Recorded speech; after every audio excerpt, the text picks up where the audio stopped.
Kedadian iki tak alami nalika aku arep lulusan. Sakbubare ujian nasional aku nduweni rencana arep kuliah bareng pacarku Nani ing Semarang. Kemis esuk jam 5:30 aku berangkat karo Nani saka Cepu numpak kereta KRD. Esuk iku hawane adem banget. Aku lungguh ana ing pinggir lawang karo ndeleng pemandangan ing pinggir rel sepur. Sawah, Tegal, katon ijo royo-royo. Apa meneh pedhut katon putih. Gawe ati bisa dadi ayem yen dideleng. Penumpang KRD saya suwe saya rame. Tujuanku ing Semarang arep ndeleng pengumuman UMPTN ing Undip Semarang. Nani uga nduweni budhe ing Semarang. Jarene anake budhene sing jenenge Mbak Rahma uga kuliah ana ing Undip semester 4. Jarene Nani mengko Mbak Rahma arep mapak aku karo Nani ing stasiun.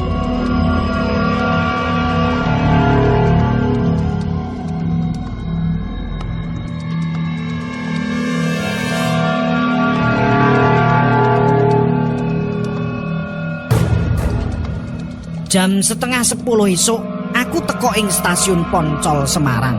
Sakbubare medhun kok kreta, aku diparani cewek ayu. Ora liya iku sedulure Nani sing diceritake marang aku.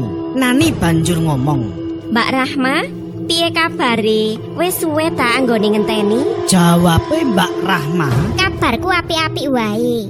Lah terus kabare awakmu piye? Anggonku ngenteni ya wis lumayan kawit jam 09.00 mau." Nani banjur ngomong meneh, "Kabarku apik, Mbak. Lah piye kabari Bude Ida?" "Oh iya, Mbak. Iki kenalno koncoku." Jawabe Mbak Rahma, "Ibuku apik wae. Iki konco apa konco? Ya wis, ayo langsung ning kampus selak awan." Sakbubare aku kenalan karo Mbak Rahma, aku banjur metu saka stasiun Poncol. Nalika teko ing ngarep stasiun, aku kaget amarga nalika Mbak Rahma mapak aku karo Nani, jebule nggawa mobil sing disetiri dhewe. Ing jero atiku, saktenane aku nggumun. Berarti bener apa sing diceritake Nani, yen Mbak Rahma wis dicekli mobil dhewe. Mobil banjur mlaku lan ngliwati dalan-dalan Semarang sing ora tau sepi. Sak tekane ing kampus, aku banjur diterake Mbak Rahma ndeleng pengumuman ing kono. Jebule ora mung aku dhewe sing teko ing kono. Akeh bocah sing uga pengin kuliah ing kono. Sekitar jam 1 awan, aku banjur metu saka kampus Undip. Mbak Rahma banjur takon, "Nan, iki piye? Kowe langsung bali apa nginep nang omahe Bude? Mengko yen kowe gelem nginep, tak jak jalan-jalan ning Semarang. Lan tak jak tuku bakso sing paling enak sing ana kutha Semarang kene. Amarga Pakde lan Bude saiki ana luar kota." Jawabe Nani, "Ya wis, Mbak, terserah. Aku go wis pamit ibu, yen durung bisa langsung mulih, aku bakal nginep ana omahe Bude Ida. Mbak, aku karo Tio terke yo ing Pasar Johar. Soale arep tuku pakaian." Jawabe Mbak Rahma, "Gampang. Ora usah ning Pasar Juang wae, mengko uga tak terke ing Sri Ratu." Sakbubare tuku pakaian, aku karo Nani diajak Mbak Rahma mangan mie ayam. Nganti 2:30 aku lagi teko ana ing omahe Mbak Rahma ing daerah Pedurungan. Ing kono aku leren. Saking kesele nganti keturun. Jam 4:30 sore aku lagi tangi. Sakbubare adus, aku Nani lan Mbak Rahma lungguh-lungguh ana ing teras. Rencanane mengko 6:30 arep diajak Mbak Rahma jalan-jalan lan arep ditraktir bakso.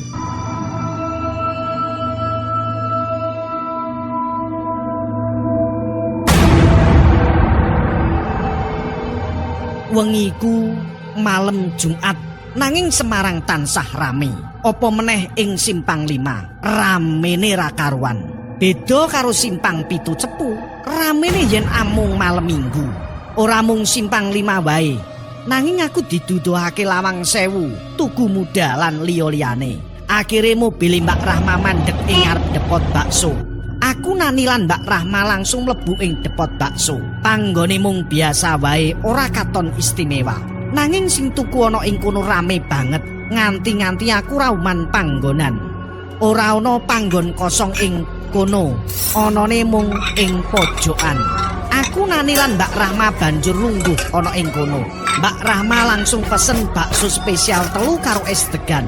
Tak perhatekno nani ora ceria kaya dek mau nalika arep budal. Sedelok-sedelok pelengakan rono rene kaya wong bingung.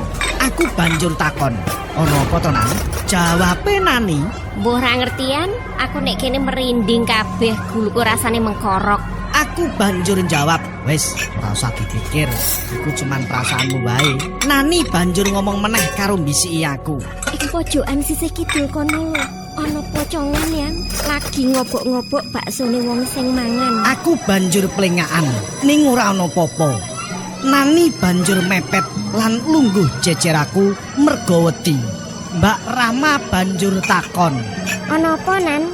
Kok kaya wong bingung? ora suwe banjur pelayane mara nggawa bakso 3 mangkok lan es degan. Mbak Rahma langsung jupuk bakso iku, banjur diudhet nganggo sendok lan garpune karo ngomong, Wis, ayo ndang dimam dhisik. "Mangkok sing isi bakso sing ana ing ngarepku uga tak udhet." Mbak Rahma wis mangan, nanging Nani sih meneng wae, ora gelem mangan, malah dheweke ngingeti lawang dapur. Nani banjur mbisiki aku meneh, Baksone aja dipangan, Yang. Kuwi duduk bakso.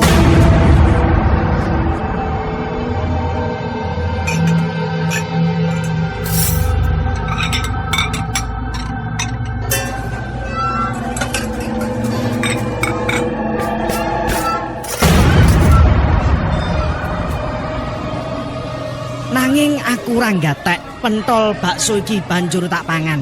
Aku karo ngomong, "Wis to Yang, kowe ora usah wedi. Ora ana apa-apa kok, neng kene ana wong akeh lho." Nanging Nani meneng wae. Sedelok-delok ngingeti lawang dapur. Ora suwe banjur ngrangkul aku karo jerit.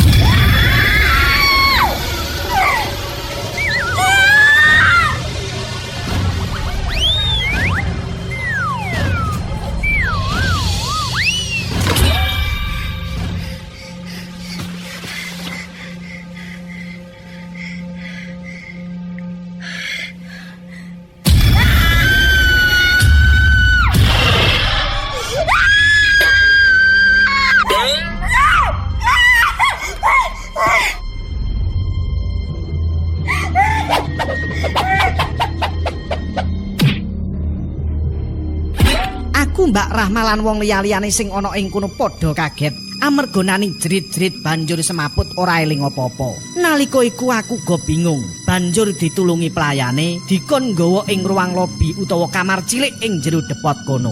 Nani banjur tak bopong karo Mbak Rahma mlebu ana ing ruangan kono. Nganti suwe aku nunggoni Nani ing kono. Nalika Nani sadar banjur lungguh ngrangkul aku lan Mbak Rahma. Dheweke karo ngomong, Mbak, ayo bali Mbak. Aku wedi ana kene. Jawabe Mbak Rahma, Ana apa tenan? Kok nganti kowe wedi lan semaput? Saktenane ana apa? Nani banjur ngomong karo nangis. Ana pocongan, Mbak. Pocongan iku mau ngobok-ngobok mangkok sing arep dipangan ing jero mangkok iku mau ana bakso. Nanging sep sing kaya caos iku getih. Pentole bakso wae kaya mripate menungso. Lan ana tugelan-tugelan driji lan kuping. Jawabe Mbak Rahma, Ora yo Nan.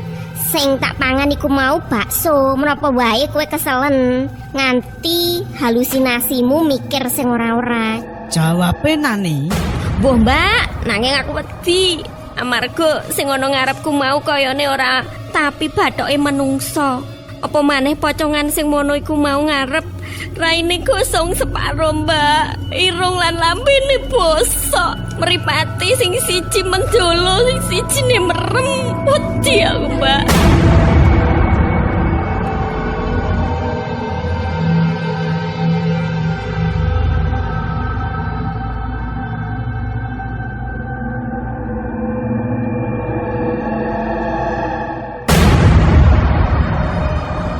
Ing jero ati saktenane aku ya percaya ya ora marang critane Nani. Amarga yen tak deleng ora ana apa-apa. Mikirku Nani keselen dadi mikir sing ora-ora. Ora suwe banjur lawang kono didodok. Jebule wong lanang tuwa. Aku ngira wong iku sing duwe depot bakso iki. Karo watuk-watuk wong tuwa iku ngomong. Wonten napa to, Mbak? Kok jerit-jerit nganti semaput? Aku banjur njawab, "Mboten ngertos, Pak." Teruse ngertos pocong. Wong tuwa iku banjur ngomong meneh, "Pocong apa? Neng kene iki ora ana pocong. Wong akeh wong ngene kok. Ya wis ngene wae. Bakso sing dipesen ora usah bayar. Nanging aku njaluk masalah. Mbak-mbak iki aja ngomong masalah utawa kedadian iki. Ing sapa wae ya." Banjur wong tuwa iku ngajak salamanani karo mene amplop. Mbak Rahma banjur pamit karo ngomong, Nggih pun Pak, kula pamit rumiyin nggih. "Nggih Mbak, matur suwun." Aku Nani karo Mbak Rahma banjur metu saka kono. Mobil disetir, Mbak Rahma karo nyantai. Sak tekane ing simpang 5 mandeg ing ngarep warung resehan.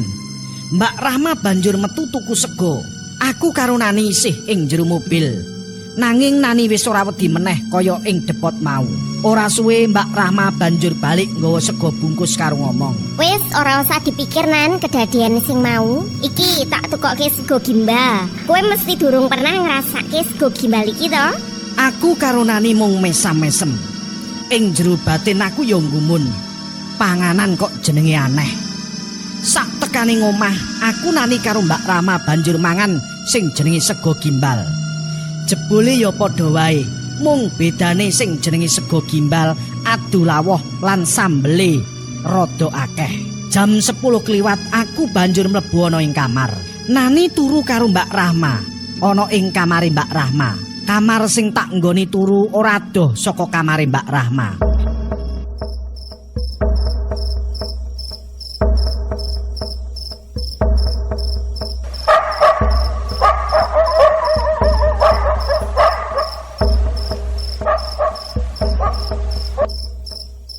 Wengiku pancen hawane sepi. Swara asu njuguk. Aku nggumun, mosok ing kutha kok ana swara asu. Mikirku menawa wae iki swara asu ingonan ing kiwa tengene omahe Mbak Rahma. Ing jero kamar Mbak Rahma banjur ngomong karo Nani. Amplop mau sing diwenehi wong tua mau ndi Nan? Nani banjur ngrogoh sak jaket. Amplop banjur diwenehno Mbak Rahma. Amplop iku banjur dibuka Mbah Rahma. Jebule isine duit 20.000 karo silet lan rambut sakle. Mbak Rahma banjur ngomong, Walah, isine duit 20.000. Lah terus apa maksude silet karo rambut iki Nan? barang iku mau banjur digletakno ana ing meja kamar. Lagi wae Mbak Rahma karo Nani enak-enak cerita dumadakan lampune mati. Ora suwe lampune mekan meneh. Nalika mekan lampu kamare Mbak Rahma ora mekan. Saka cendela kamar ana wong ndodok-ndodok. Mbak Rahma karo Nani wedi lan ora dibukakake. Ora suwe banjur ana swara wong guyu.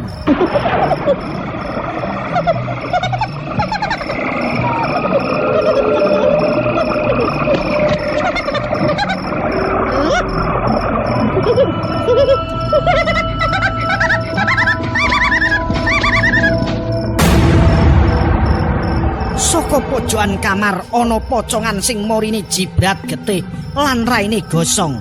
Mbak Rahma karo Nani banjur jerit-jerit. Nanging koyone pocong iku marani Mbak Rahma. Apa gara-gara Mbak Rahma sing buka amplop mau? Nalika aku krungu swarane Mbak Rahma lan Nani jerit-jerit, aku banjur mara ing kamare Mbak Rahma. Kaget setengah mati rasane, awakku merinding kabeh lan redeg. Sikilku rasane wel-welan nalika ngerti pocong ngadeg ing ngarepe Nani lan Mbak Rahma sing lagi nangis. Ngerti yen aku ngadeg ing tengah lawang kamar, pocong iku banjur mencolot ing ngarepku. Wujude pocong pancen gedilani. Sak tenane aku wedi banget nalika iku. Eling gembolan sing diwenehke Simbah sing tak simpen ana ing jero tas. Sak nalika aku mlayu njupuk barang sing tak simpen ana ing jero tas. Saknalika iku aku mlayu njupuk barang sing diwenehke Simbah sing wujude keris dibuntel mori. Nalika keris iku tak buka, aku mung njaluk pitulungane marang Gusti. Muga-muga keris sing aran Kyai Sapu Jagat iki iso dadi lantaran nyingkirake demit sing wujude pocong. Atiku rada tatak nggawa pusaka iki. Nalika adep-adepan karo pocong, keris iki banjur tak tamakake.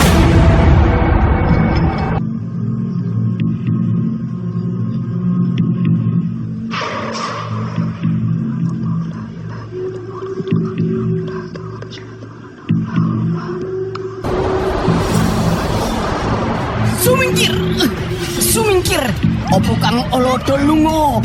Opo sing ora becik sumingkir? Sumingkir, kabeh kang ora becik padha sumingkir saka kene. Sumingkir.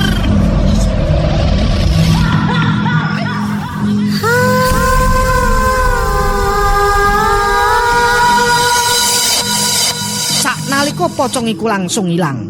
Ing kamar kono aku mambu, sungit kaya rambut kobong. Ngerti yen pocong wis ilang, keris banjur tak buntel meneh.